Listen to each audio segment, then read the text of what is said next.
부조와 선지자 제13장 믿음의 시험.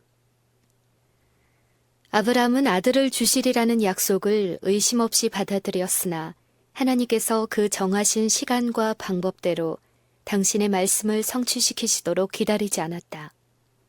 하나님의 능력에 대한 그의 믿음을 시험하기 위하여 지체되는 일을 허락하셨으나 그는 그 시험을 견디는 데 실패하였다.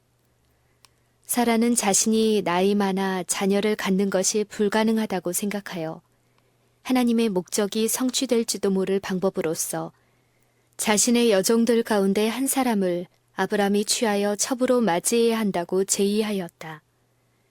일부 다처는 아주 널리 퍼져 있었기 때문에 그것을 죄라고 생각하지 않게 되어버렸으나 그것은 하나님의 율법을 위반하는 일이었으며 가족관계의 신성성과 평화에 치명적이었다.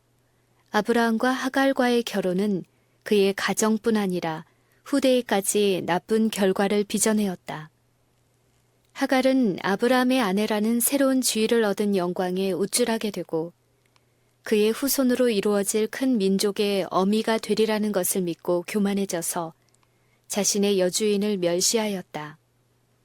서로의 질투는 한때 행복했던 가정의 평화를 어지럽혔다. 양쪽의 불평을 듣게 된 아브라함은 조화를 회복하려고 노력하였으나 헛수고였다. 하갈과 결혼한 것은 사라의 열렬한 간청에 의한 것이었으나 사라는 이제 잘못한 사람은 아브라함인 것처럼 그를 나무랐다. 사라는 그의 경쟁자를 쫓아내기를 바랬으나 아브라함은 이 일을 허락하기를 거절하였다. 왜냐하면 하갈은 그가 열망한 대로 약속의 아들인 자신의 아들의 어미가 되어야 하였기 때문이었다. 그러나 그 여자는 사라의 종이었으므로 아브라함은 그 여자를 사라의 수하에 두었다. 하갈의 거만한 정신은 자신의 무례한 태도가 초래한 호된 비난을 참으려고 하지 않았다.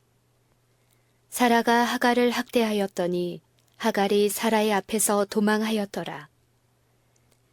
하갈이 광야로 가서 친구 없이 외롭게 한 샘물 곁에서 쉴 때에 주의 천사가 인간의 모습으로 그에게 나타났다. 그는 그 여자의 지위와 의무를 상기시켜주기 위하여 사라의 여종 하갈이라고 말하면서 그 여자에게 내 여주인에게로 돌아가서 그 수하에 복종하라고 명령하였다. 그러나 책망에는 위로의 말이 섞여 있었다. 여호와께서 내 고통을 들으셨음이니라. 내가 내 자손으로 크게 번성하여 그 수가 많아 셀 수 없게 하리라. 그분의 자비하심을 영원히 생각나게 해줄 사람으로서 그 여자는 자신의 아이를 이스마엘, 곧 하나님이 들으심이라고 부르라는 명령을 받았다. 아브람이 거의 100세가 되었을 때 장래의 후사는 사라의 아들이어야 한다는 보증과 함께 아들에 대한 약속이 그에게 반복되었다. 그러나 아브라함은 아직도 그 약속을 깨닫지 못하였다. 그의 마음은 한때 이스마엘에게로 향하였고 그는 이스마엘을 통하여 하나님의 은혜로운 목적이 성취될 것이라는 믿음에 집착하였다. 그는 자신의 아들에 대한 애정으로 이스마엘이나 하나님 앞에 살기를 원하나이다 라고 부르짖었다. 다시 오해할 수 없는 말씀으로 약속이 주어졌다. 네 아내 사라가 정녕 내게 아들을 낳으리니 너는 그 이름을 이삭이라 하라. 내가 그와 함께 내 언약을 세우리라. 그러나 하나님께서는 그 아버지의 기도에 무심하지 아니하셨다. 그분은 이스마엘에게 이르러는 내가 네 말을 들었나니 내가 그에게 복을 주어 내가 그로 큰 나라가 되게 하리라고 말씀하셨다. 거의 평생을 두고 기다린 후에 얻은 그들의 가장 귀중한 소망의 성취인 이삭의 출생은 아브라함과 사라의 장막을 기쁨으로 채웠다.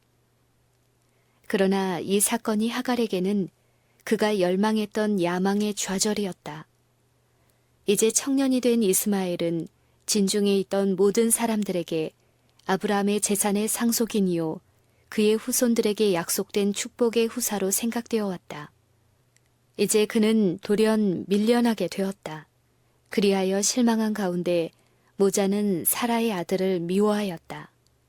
일반 사람들의 기쁨은 그들의 질투심을 증가시켜 마침내 이스마엘은 하나님의 약속의 후사에 대하여 공공연한 조롱을 서슴지 않았다. 사라는 이스마엘의 불온한 성질이 영원한 불화의 근원이 될 것을 알고 아브라함에게 하갈과 이스마엘을 진중에서 내보낼 것을 호소하였다. 부조는 큰 곤란에 빠졌다. 아직도 극진히 사랑하는 그의 아들 이스마엘을 그가 어떻게 내보낼 수 있을 것인가. 그는 근심 가운데 하나님의 인도를 간구하였다. 주께서는 한 거룩한 천사를 통하여 사라의 소원을 허락하도록 그에게 지시하셨다. 이것만이 그의 가정의 조화와 행복을 회복할 수 있었기 때문에 이스마엘이나 하갈에 대한 그의 사랑이 방해가 되지 말아야 하였다. 그리고 그 천사는 비록 이스마엘이 그의 아버지의 집에서 떠난다 할지라도 하나님께 버림을 받지 않을 뿐 아니라 그의 생명은 보존될 것이며 그는 큰 민족의 조상이 되리라는 위안의 약속을 그에게 주었다. 아브라함은 천사의 말을 순종하였으나 거기에는 살을 애는 듯한 괴로움이 있었다. 그가 하갈과 자신의 아들을 내보낼 때 아버지로서의 그의 마음은 말할 수 없는 슬픔에 짓눌렸다. 결혼 관계의 신성함에 관하여 아브라함에게 주어진 교훈은 각 시대를 통하여 교훈이 되어야 하였다. 그것은 결혼 관계의 권리와 행복은 비록 큰 희생을 치르더라도 신중하게 보호되어야 한다고 선언한다. 사라는 아브라함의 유일한 참 아내였다. 아내와 어머니로서의 그의 권리는 다른 아무도 나누어 가질 자격이 없었다. 그 여자는 남편을 잘 공경하였으므로 이 일로 그 여자는 훌륭한 모본으로서 신약 성경 가운데 나타나 있다. 그러나 그 여자는 아브라함의 애정이 다른 사람에게 주어지는 것을 기뻐하지 않았으며 주께서도 사라가 자신의 경쟁자를 내쫓으라고 요구한 일에 대하여 그 여자를 책망하지 않으셨다. 아브라함도 사라도 다 하나님의 능력을 신뢰하지 않았으니 이 과오가 하갈과의 결혼의 원인이었다. 하나님께서 충성된 자들의 조상이 되도록 아브라함을 부르셨으므로 그의 생애는 후대 사람들에게 신앙의 모본이 되어야 하였다. 그러나 그의 믿음은 완전하지 못하였다.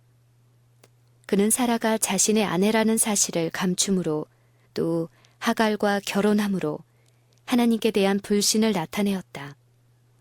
그로 가장 높은 표준에 도달할 수 있도록 하기 위하여 하나님께서는 일찍이 사람이 견디도록 부름을 받은 시험 가운데 가장 견디기 힘든 다른 시험을 당하게 하셨다. 아브라함은 밤의 이상 중에 모리아 땅으로 가서 그에게 보여주게 될 산에서 그의 아들 이삭을 번제로 드리라는 지시를 받았다. 이 명령을 받을 때 아브라함의 나이는 120세였다. 그는 그의 세대에서도 노인으로 간주되었다.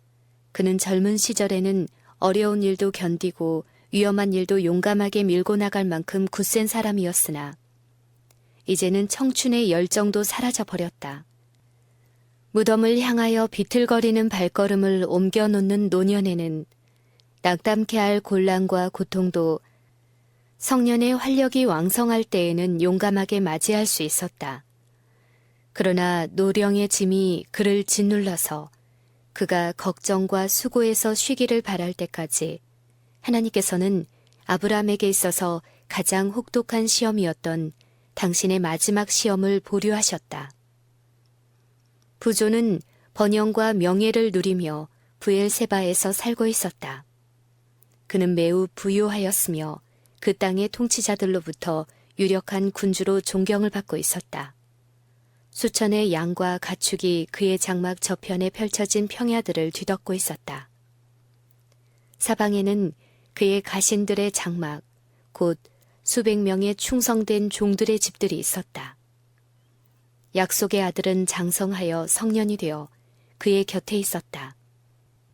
하늘은 지연된 소망을 참을성 있게 기다린 희생의 생애를 축복으로 관씌운 것처럼 보였다.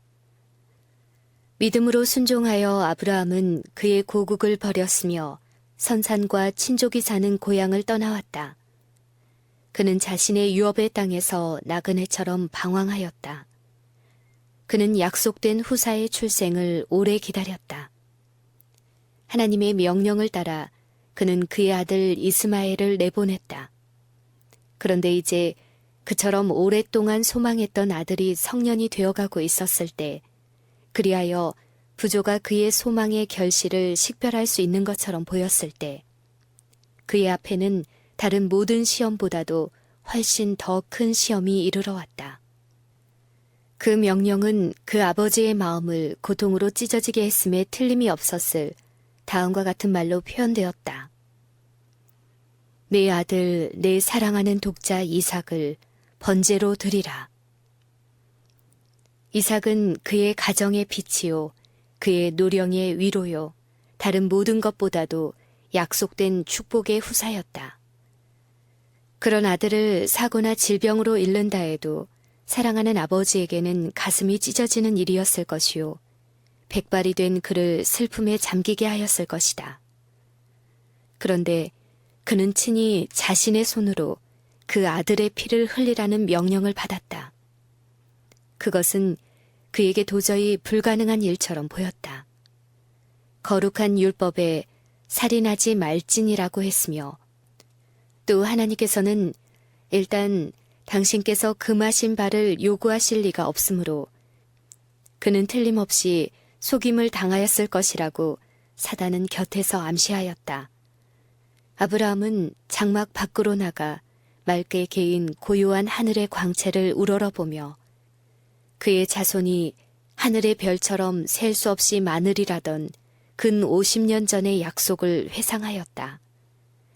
만일 이 약속이 이삭을 통하여 성취되어야 한다면 어떻게 그가 죽임을 당할 수 있을까? 아브라함은 자신이 기만을 당했을 것이라고 믿도록 유혹을 받았다. 의심과 고민 중에 그는 땅에 엎드려 이 무서운 의무를 수행해야 할 것인지 주어진 명령의 확실성을 알고자 이전에 결코 그같이 해본 적 없는 간절한 기도를 드렸다. 그는 소돔을 멸망시키려는 하나님의 계획을 그에게 보여주도록 보내심을 받은 천사들, 바로 이 아들 이삭에 관한 약속을 전달한 천사들을 기억하고 그들을 만나 더 자세한 지시를 받을 희망을 품고 여러 번 하늘의 사자를 만났던 곳으로 가보았다. 그러나 아무도 그를 구원하러 오지 않았다. 암흑이 그를 에워싼 것처럼 보였다. 그러나 내 아들, 내 사랑하는 독자 이삭을 데리고 가라는 하나님의 명령은 그의 귀에 쟁쟁이 울리고 있었다. 그 명령에 순종해야 했으므로 그는 감히 지체할 수 없었다.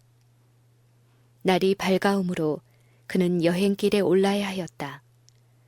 장막으로 돌아온 그는 이삭이 깊은 잠, 곧 아무것도 모르고 젊음의 단잠을 자고 있는 곳으로 갔다.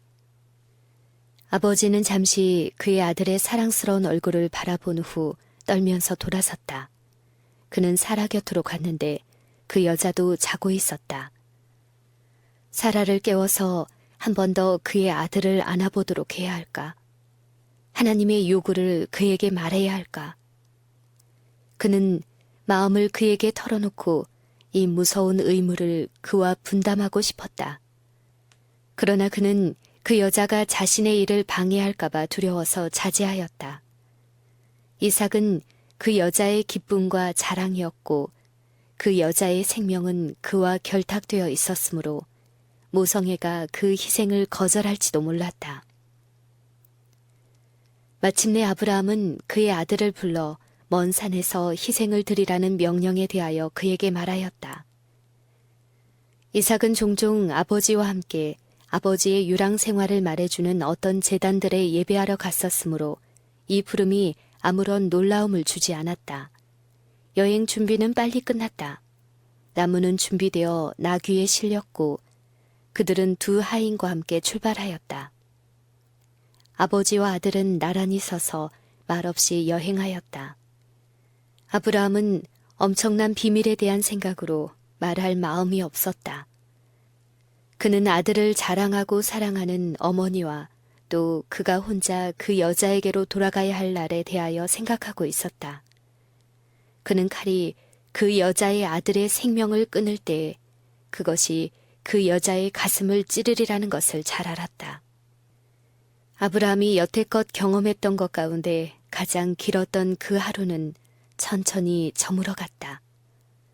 그의 아들과 하인들이 자고 있는 동안에 그는 기도로 밤을 지새우며 아직도 어떤 하늘의 사자가 찾아와서 시험은 이것으로 넉넉하며 청년은 아무런 해를 받지 않고 그의 어머니에게 돌아가게 될 것이라고 말해주기를 바랬다.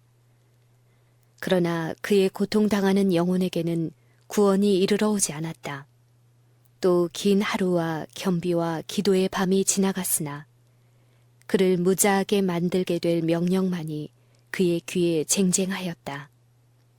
사단은 가까이서 의심과 불신을 속삭이었으나 아브라함은 그의 암시들을 물리쳤다. 그들이 셋째 날의 여행을 시작하려고 하였을 때 북쪽을 바라보던 아브라함은 약속의 표인 영광의 구름이 모리아산 위에 배회하는 것을 보았다. 그는 자신에게 말한 음성이 하늘에서 온 것임을 알았다. 지금도 그는 하나님에 대하여 불평하지 않고 주의 선하시고 진실하신 증거를 생각함으로 그의 영혼을 강건하게 하였다. 이 아들은 예기치 않게 주어졌으니 귀중한 선물을 주신 분께서 당신 자신의 것을 다시 취하실 권리가 없으시겠는가? 그때의 믿음은 이삭에게서 나는 자라야 내 씨라 칭할 것임이라는 약속, 곧 바닷가의 모래알처럼 셀 수 없이 많은 자손을 주시리라는 약속을 반복하였다. 이삭은 기적의 아들이었으니 그에게 생명을 준 능력이 그것을 다시 회복할 수 없겠는가? 보이는 것, 저편을 바라보며 아브라함은 하나님의 약속을 붙잡고 하나님이 능히 죽은 자 가운데서 다시 살리실 줄로 생각하였다. 그러나 하나님밖에 아무도 그의 아들을 죽음에 내어주는 아버지의 희생이 얼마나 컸는지 이해할 수 없었다. 아브라함은 하나님 외에는 아무도 그 고별의 장면을 목격하기를 원치 않았다. 그는 내가 아이와 함께 저기 가서 경배하고 너희에게로 돌아오리라고 말하여 하인들을 뒤에 머물러 있게 하였다. 나무는 제물이 될 이삭에게 지우고 아버지는 칼과 불을 가지고 그들은 함께 산꼭대기를 향하여 올라갔다. 이삭은 우리와 양떼가 없는데 어디서 제물을 구할 것인지 내심 이상하게 생각하였다. 마침내 그는 내 아버지여 불과 나무는 있거니와 번제할 어린 양은 어디 있나이까 라고 말하였다. 오, 이 얼마나 무서운 시험이었는가. 내 아버지여 라는 사랑스러운 말이 얼마나 아브라함의 마음을 찔렀던가. 그러나 아직은 아니었다. 그는 지금은 그에게 말할 수 없었다. 그는 아들아, 번제할 어린 양은 하나님이 자기를 위하여 친히 준비하시리라고 말하였다. 지정된 장소에 이르러 그들은 제단을 쌓고 그 위에 나무를 올려놓았다. 그 후에 아브라함은 떨리는 음성으로 하나님의 기별을 아들에게 알렸다. 이삭은 그의 운명을 알고 두려워하고 놀랐으나 아무 저항을 하지 않았다. 이삭은 그렇게 하기로 선택했더라면 자신의 운명을 피할 수 있었을 것이다. 그 격렬했던 3일간의 투쟁에 지쳐서 비탄에 빠진 노인은 혈기왕성한 청년의 뜻을 꺾을 수는 없었을 것이다. 그러나 이삭은 유년 시절부터 즉시 신뢰하고 순종하도록 훈련되어 있어서 하나님의 목적이 자신에게 알려졌을 때 그는 자원해서 순종하였다. 그는 아브라함의 믿음을 나누어 가진 사람이었으므로 자신의 생명을 하나님께 제물로 드리도록 부르심을 받은 것을 영광으로 생각하였다. 그는 아버지의 슬픔을 덜어드리려고 애쓰며 그의 활기 없는 손을 북돋아 자신을 제단에 붙들어매는 줄을 매게 했다. 그리고 이제는 마지막 사랑의 이야기를 나누며 마지막 눈물을 흘리고 마지막 포옹을 한다. 아버지는 그의 아들을 죽이려고 칼을 든다. 이때 갑자기 그의 팔이 정지된다. 하나님의 천사가 하늘에서 그를 부른다. 아브라함아, 아브라함아. 그는 내가 여기 있나이다. 라고 재빨리 대답한다. 또다시 음성이 들린다. 그 아이에게 내 손을 대지 말라. 아무 일도 그에게 하지 말라.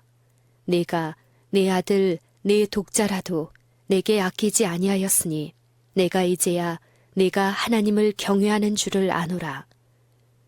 그때 아브라함은 한 수양이 수풀에 걸려있는 것을 보고 재빨리 그 새 재물을 가져다가 그것을 아들을 대신하여 드렸다. 기쁨과 감사함으로 아브라함은 그 거룩한 곳에 여호와 이레 곧 여호와의 산에서 준비되리라는 새 이름을 붙여주었다. 모리아 산에서 하나님께서는 다시 당신의 언약을 새롭게 하시고 엄숙한 맹세로서 아브라함과 그의 후손에게 앞으로 다가올 모든 세대를 통하여 받을 축복을 확증하셨다. 여호와께서 이르시기를 내가 나를 가리켜 맹세하노니 네가 이같이 행하여 네 아들 네 독자를 아끼지 아니하였은즉 내가 네게 큰 복을 주고 네 씨로 크게 성하여 하늘의 별과 같고 바닷가의 모래와 같게 하리니 네 씨가 그 대적의 문을 얻으리라. 또 네 씨로 말미암아 천하 만민이 복을 얻으리니 이는 네가 나의 말을 준행하였음이니라. 아브라함의 위대한 믿음의 행위는 불기둥처럼 서서 모든 후대의 하나님의 종들의 진로를 비추고 있다. 아브라함은 하나님의 뜻을 실행하기를 기피하려고 하지 않았다. 만일 그가 의심하려고 하였더라면 3일간의 여행 중에 이유를 따지고 하나님을 의심할 수 있는 충분한 시간이 있었다. 그는 자신의 아들을 죽이는 것은 그로 살인자, 곧 제2의 가인으로 주목을 받게 하는 원인이 될 것이며 그의 가르침이 거절과 멸시를 당하여 이웃 사람들에게 선을 행할 수 있는 그의 능력을 손상시키는 원인이 될 것이라고 이유를 제기할 수도 있었다. 그는 또한 나이를 이유로 순종의 의무에서 면제되어야 한다고 간청할 수도 있었다. 그러나 그는 그 어느 것을 핑계로 피난처를 찾고자 하지 않았다. 아브라함도 인간이었고 그의 애정과 애착도 우리의 그것과 같았다. 그러나 그는 이삭이 죽임을 당하면 약속이 어떻게 성취될 수 있을 것인가 하는 의문을 가지고 머뭇거리지 않았다. 그는 자신의 아픈 마음을 구실로 이유를 따지려고 하지 않았다. 그는 하나님께서 당신의 모든 요구에 있어서 공평하고 의로우심을 알고 명령을 문자 그대로 순종하였다. 아브라함이 하나님을 믿으니 이것을 의로 여기셨다는 말씀이 응하였고 그는 하나님의 벗이라 칭함을 받았나니 바울은 말하기를 그런즉 믿음으로 말미암은 자들은 아브라함의 아들인 줄 알지어다라고 하였다. 그러나 아브라함의 믿음은 그의 행위로 나타났다. 우리 조상 아브라함이 그 아들 이삭을 제단에 드릴 때에 행함으로 의롭다 하심을 받은 것이 아니냐. 네가 보거니와 믿음이 그 행함과 함께 일하고 행함으로 믿음이 온전케 되느니라. 믿음과 행함의 관계를 이해하지 못하는 사람들이 많다. 그들은 말하기를 그리스도를 믿기만 하라. 그러면 그대는 안전하다. 그대는 율법을 지킬 필요가 없다. 라고 말한다. 그러나 진정한 믿음은 순종을 통해 나타날 것이다. 그리스도께서는 믿지 않는 유대인들에게 너희가 아브라함의 자손이면 아브라함의 행사를 할 것이요 라고 말씀하셨다. 그리고 충실한 자들의 조상에 관하여 주께서는 아브라함이 내 말을 순종하고 내 명령과 내 계명과 내 율례와 내 법도를 지켰음이니라고 선언하신다. 사도 야고보는 행함이 없는 믿음은 그 자체가 죽은 것이라고 말한다. 그리고 그처럼 철저하게 사랑을 강조한 요한은 우리에게 하나님을 사랑하는 것은 이것이니 우리가 그의 계명을 지키는 것이라고 말한다. 하나님께서는 예표와 약속을 통하여 먼저 아브라함에게 복음을 전하셨다. 그러므로 그 부조의 믿음은 오실 구주에게 고정되었다. 그리스도께서는 유대인들에게 너희 조상 아브라함은 나의 때를 볼 것을 즐거워하다가 보고 기뻐하였느니라고 말씀하셨다. 이삭을 대신하여 번제로 드려진 어린 양은 우리 대신 희생당하시기로 되어 있던 하나님의 아들을 대표하였다.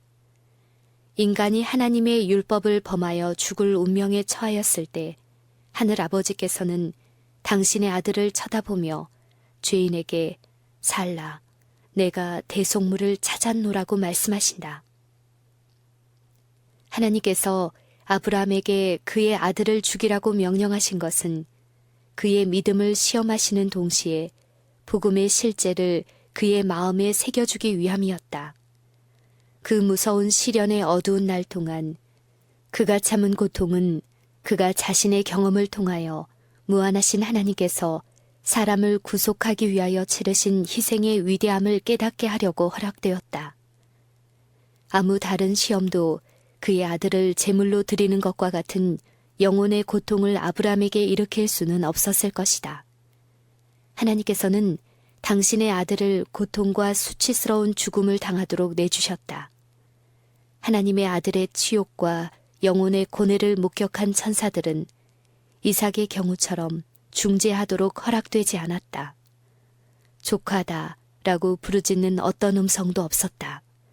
타락한 인류를 구원하려고 영광의 왕께서 당신의 생명을 포기하셨다. 하나님의 무한하신 동정과 사랑에 대하여 이보다 더 강력한 증거가 주어질 수 있겠는가? 자기 아들을 아끼지 아니하시고 우리 모든 사람을 위하여 내어주신 이가 어찌 그 아들과 함께 모든 것을 우리에게 은사로 주지 아니하시겠느뇨? 아브라함에게 요구된 희생은 그 자신의 유익이나 후대의 이익만을 위한 것이 아니라 하늘과 다른 세계들의 무제한 지적 존재들을 교훈하기 위한 것이었다. 그리스도와 사단 사이의 싸움터, 곧 구속의 경륜이 실현되는 장소는 우주의 교과서이다. 아브라함이 하나님의 약속에 대한 믿음의 부족을 나타냈기 때문에 사단은 하나님과 천사들 앞에 그가 언약의 조건을 따르지 못하였다고 비난하고 그래서 하나님의 축복을 받을 자격이 없다고 그를 고소하였다. 하나님께서는 온 하늘 앞에서 당신의 종의 충성심을 증명하여 완전한 순종만이 받으시는 바 된다는 것을 나타내며 구속의 경륜을 그들 앞에 더욱 완전하게 밝히고자 하셨다. 하늘의 존재들은 아브라함의 믿음과 이삭의 순종이 시험 당하던 광경을 목격하였다. 그 시험은 아담에게 주어진 것보다 훨씬 더 혹독하였다. 우리의 첫 조상에게 주어진 금령을 순응하는 데는 고통이 따르지 않았으나 아브라함에게 하신 명령에는 가장 고통스러운 희생이 요구되었다. 온 하늘은 아브라함의 확고부동한 순종을 경의와 감탄 가운데 바라보았다. 온 하늘은 그의 충성됨을 칭찬하였다. 사단의 고소가 거짓됨이 드러났다. 하나님께서는 당신의 종에게 내가 내 아들 내 독자라도 내게 아끼지 아니하였으니 내가 이제야 사단의 비난에도 불구하고 내가 하나님을 경외하는 줄을 아노라고 선언하셨다. 다른 세계의 지성들 앞에서 맹세로서 아브라함에게 확증된 하나님의 언약은 순종은 보상을 받게 되리라는 사실을 증명하였다. 천사들까지라도 구속의 오묘, 곧 하나님의 아들이신 하늘의 사령관께서 범죄한 사람을 위하여 죽으셔야 한다는 사실을 이해하기란 어려운 일이었다. 아브라함에게 그의 아들을 제물로 드리라는 명령을 내렸을 때 온 하늘 존재들의 관심이 집중되었다. 그들은 열렬한 관심을 가지고 이 명령이 성취되는 매 단계를 주시하였다. 번제할 어린 양은 어디 있나이까? 라는 이삭의 물음에 아브라함이 하나님이 자기를 위하여 친히 준비하시리라고 대답하였을 때 아버지가 그의 아들을 막 죽이려는 찰나 그의 손이 멈추어지고 하나님께서 준비하신 어린 양이 이삭 대신에 드려졌을 때 바로 그때 구속의 신비 위에 빛이 비쳤으며 천사들도 사람의 구원을 위하여 하나님께서 마련하신 놀라운 준비를 보다 분명하게 이해하였다.